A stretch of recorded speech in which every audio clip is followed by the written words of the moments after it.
Decisions, we make them every day. For example, when I go to Starbucks for my morning coffee. There's so many choices at Starbucks, it's so hard to differentiate what you exactly want. It could be a tall, grande, soy latte, non-fat, with foam or without. It may just boggle your brain at times, but many people go out there with a set idea of the type of drink that they want. And for me, it's a caramel macchiato. And for Kobe Bryant, the decision he was going to make was not going to be about coffee. It was going to be about defeating the Toronto Raptors. Despite calling the game against the Toronto Raptors garbage, Kobe Bryant, the reigning MVP of the finals, took it upon himself to nail that final shot with 1.9 seconds left on the clock. And if you know anything about the NBA, you must know that one of the greatest players in the world, Kobe Bryant, would not miss a clutch shot twice. And for a superstar who had a quiet night, he played one finesse game down the stretch. That game winner had me wanting to yell at the top of my lungs in anger, but I had to refrain from everyone in my house sleeping. The turning point had to be that one guy sitting courtside who made up his mind he was going to cost the Toronto Raptors a possession. The Lakers fans somehow always find a way to make themselves a part of the game. The Raptors have now lost 8 consecutive games at the Staples Center.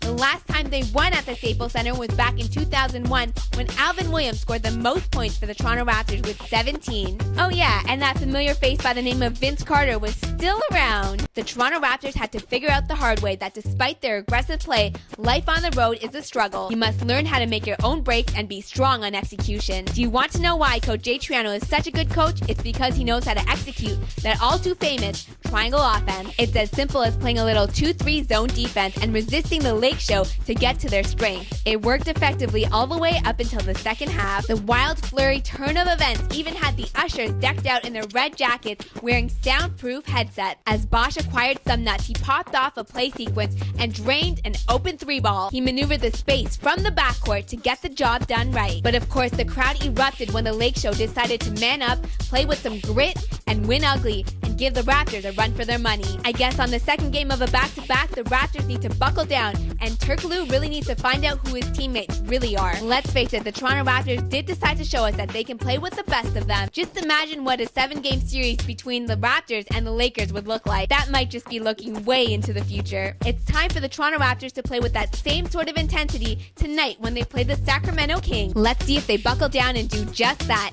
I'm Kyle, thanks again for joining me inside the Purple Room, and I will see you again next time.